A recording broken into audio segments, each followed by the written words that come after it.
इस तरह से दिल्ली को ऑक्सीजन मिल रही थी, जिसकी वजह से अस्पतालों में कमी हो रही थी। अस्पताल मैसेज पे मैसेज डाल रहे थे, फिर मीडिया में आ रहा था इस अस्पताल में घंटे भर की ऑक्सीजन बची है, उधर आधे घंटे की ऑक्सीजन बची है, मरीजों की मौत हो सकती है, और काफ़ी ज़्यादा दिक्कत हो रही थी।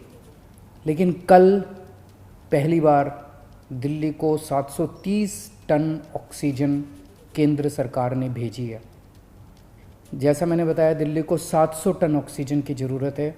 कल पहली बार केंद्र सरकार ने 730 टन ऑक्सीजन भेजी है। हम तहे दिल से दिल्ली की जनता की तरफ से, उनका मुख्यमंत्री होने के नाते, मैं केंद्र सरकार का बहुत बहुत शुक्रिया अदा करता हूँ। मैं दिल्ली हाई कोर्ट का बहुत बहुत शुक्रिया अदा करता हूँ। मैं दिल्ली सुप्रीम कोर्ट का बहुत बहुत शुक्रिया अदा करता हूँ। केंद्र सरकार का बहुत बहुत शुक्रिया अदा करता हूँ। इन सब के प्रयासों से हम लोगों को कल 730 टन ऑक्सीजन मिली। हम तहे दिल से शुक्रगुजार हैं। बहुत सारी जानें बचेंगी इसकी वजह से, इस एक कदम की वजह से। लेकिन एक दिन 700 टन ऑक्सीजन आने से काम नहीं चलेगा।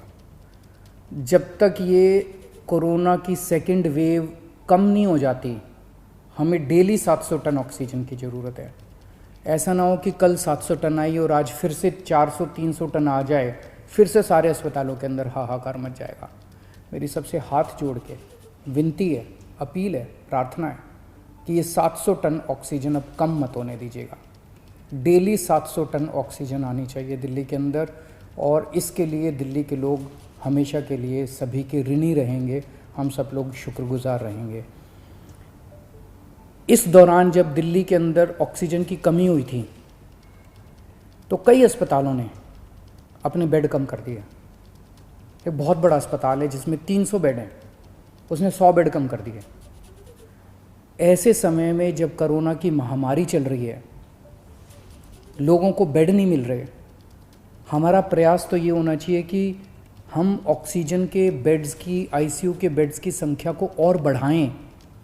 लेकिन अगर ऐसे समय में बड़े बड़े अस्पताल अपने बेड कम कर देंगे, तो फिर तो लोगों के अंदर त्राही त्राही मच जाएगी। इस तरह से कई अस्पतालों को, हमें सरकारी अस्पतालों के अंदर बेड, एलएनजेपी में बेड कम करने पड़े, जीटीबी में बेड कम करने पड़े, राजीव गांधी में बेड कम करने पड़े ऑक्सीजन की कमी की वजह से। अब एक तो मेरी सभी अस्पतालों से निवेदन है कि वो अपने बेड वापस जितने पहले थे उतने बढ़ा लें। मैं उम्मीद करता हूं कि अब रोज़ 700 टन ऑक्सीजन आया करेगी, तो जिसके बेड थे हॉस्पिटल्स के, वो सब बेड्स अपने उतने ही बढ़ा लें। दूसरी बात, कई अस्पताल वालों से मेरी मुलाकात हुई इन दिनों में।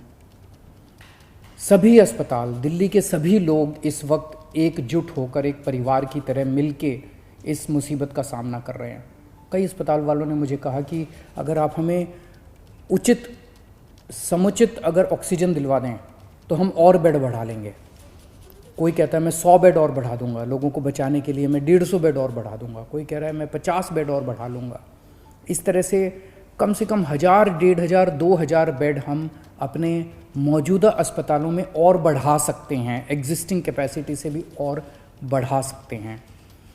तो मैं पूरी उम्मीद करता हूं कि वो सभी अस्पताल अब जब 700 टन ऑक्सीजन डेली आया करेगी, तो वो न केवल अपने जितने बेड हैं उनको चालू करेंगे, लेकिन जो बेड और जितने बढ़ा सकते हैं, उनकी जितनी भी क्षमता है और बढ़ा सकते हैं, और ज़्यादा से ज़्यादा बेड्स बढ़ाने की कोशिश करेंगे, ताकि ज़्यादा से ज़्यादा पेशेंट्स को एडमिशन दिया जा सके, उनकी जान बचाई जा सके।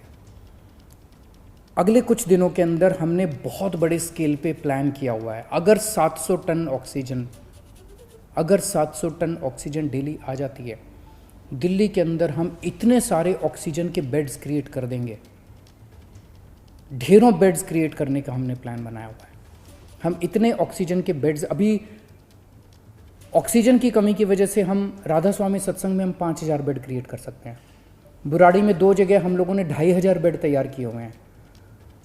कॉमनवेल्थ गेम्स के अंदर 1000 बेड तैयार किए हुए हैं। यमुना स्पोर्ट्स कॉम्प्लेक्स में 1000 बेड तैयार किए हुए हैं। 9-9,500 बेड हम तुरंत तैयार कर सकते हैं अगर ऑक्सीजन समुचित मिल जाए हम लोगों को। तो अगर ऑक्सीजन समुचित मिल गई, हम ये सारे बेड ऑक्सीजन बेड्स क्रिएट कर देंगे।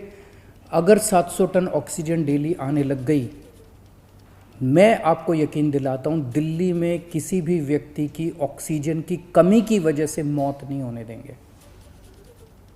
दिल्ली में किसी को भी ऑक्सीजन की कमी नहीं होने देंगे। ऑक्सीजन का बेड हम कम से कम हर एक व्यक्ति को उपलब्ध करा पाएंगे अगर हमें डेली 700 टन ऑक्सीजन मिलना चालू हो जाए तो हर व्यक्ति को ऑक्सीजन का बेड मिलेगा। ऑक्सीजन की कमी की वजह से आपको किसी तरह की तकलीफ नहीं होने देंगे। दूसरी बात, अंत पंत में तो अपने को वैक्सीनेशन करना पड़ेगा। इसका समाधान तो वैक्सीनेशन है, और वैक्सीनेशन अभी 18 से 45 साल की उम्र के युवाओं के लिए जब से हमने वैक्सीनेशन खोला है तो बड़ा उत्साह है युवाओं के अंदर वैक्सीन लगवाने का। पिछले 3-4 दिन में मैं, मनीष जी, सतिंदर जैन जी, हम सब लोग कई सारे वैक्सीनेशन सेंटर्स का दौरा करके आए हैं, युवाओं से मिल के आए हैं। इतना उत्साह है युवाओं के अंदर, और दिल्ली के अंदर जो व्यवस्थाएं आपकी सरकार ने की है आपके लिए वैक्सीनेशन सेंटर्स में, उसको लेके लोग बहुत खुश हैं। इतने मैसेजेस आ रहे हैं मेरे पास, इतने मैसेजेस आ रहे हैं लोगों के, युवाओं के, कि जी बहुत अच्छी व्यवस्था है। और मैं गया था, मेरे को बहुत अच्छा लगा वहाँ पे वैक्सीन लगवा के। मेरी सभी युवाओं से अनुरोध है, युवाओं से क्या, अब तो 18 साल से ऊपर जो भी है, केवल 45 साल तक की मैं बात नहीं कर रहा, मैं सबकी बात कर रहा हूँ। अगर आप 18 साल से ऊपर की उम्र के हैं और आपने वैक्सीन नहीं लगवाया तो आप ज़रूर रजिस्टर कीजिए, अपॉइंटमेंट लीजिए और जाके वैक्सीन लगवाइए। अपने ज़्यादा से ज़्यादा दोस्तों को बताइए, रिश्तेदारों को बताइए, सब लोगों को वैक्सीन लगवाने के लिए प्रेरित कीजिए।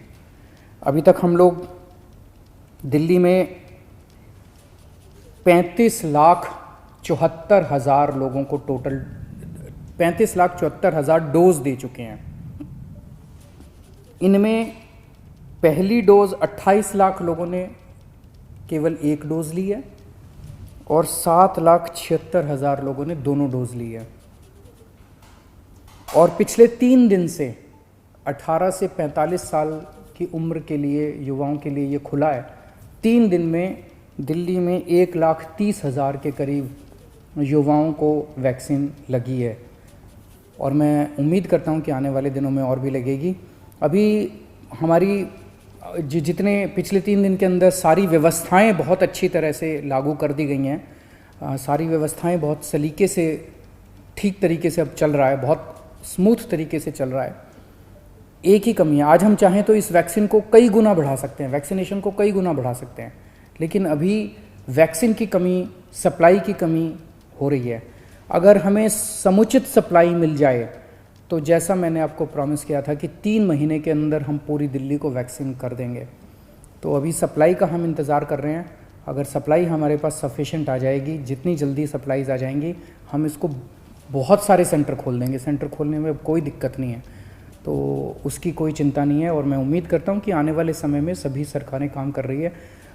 ये एक इतनी बड़ी महामारी है जिसको कोई भी अकेले इस पे पार नहीं पा सकता। मैं उम्मीद करता हूँ कि आने वाले दिनों में हम इसी तरह से सब लोग मिल के काम करेंगे, सारी सरकारें मिल के काम करेंगी। कोर्ट्स का हम लोगों को बहुत सहयोग मिल रहा है, सभी कोर्ट्स भी मदद कर रहे हैं, सारी संस्थाएं भी मदद कर रही है, और मुझे पूरी उम्मीद है कि ऊपर वाले की कृपा से हम जरूर इससे मुक्ति पाएंगे। नमस्कार।